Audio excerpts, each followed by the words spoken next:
beaucoup de commentateurs vous diront, avec l'apparence de la raison et avec toujours la bonne foi, que l'interdépendance économique, commerciale, humaine, à l'ère de la mondialisation entre nos pays, est telle que la guerre est devenue, en termes de guerre entre nations, quasiment impensable.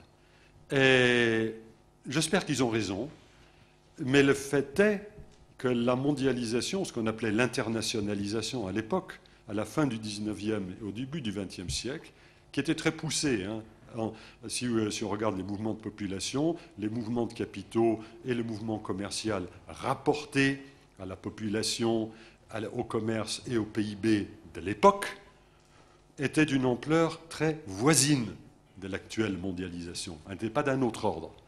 Bien sûr, il y avait d'autres éléments de la mondialisation, comme le transfert des informations, qui étaient d'un tout autre ordre. Et ça n'a pas empêché la Première Guerre mondiale.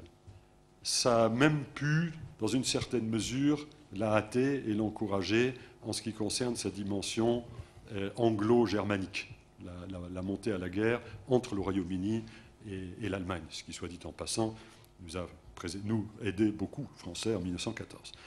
Et, donc, voilà le tableau. Et j'ajouterai un tout dernier point. Au cours des 30-40 dernières années, on a vécu, même 50-60 ans, on a vécu dans un monde où l'on avait des Occidentaux qui disposaient d'armées modernes et des non-Occidentaux. Dans les Occidentaux, je compte les Soviétiques, les Russes. Et on avait des non-Occidentaux qui avaient des moyens nettement moins importants. Ils réagissaient pour rétablir une forme de symétrie dans le combat, dans la lutte pour la décolonisation, ou dans des luttes moins nobles, comme celle des groupes terroristes au Moyen-Orient. Et ils rétablissaient une forme de symétrie par ce qu'on appelait la guerre non conventionnelle, dont le terrorisme, par exemple, est une partie. Le 11 septembre s'inscrit dans cette lignée.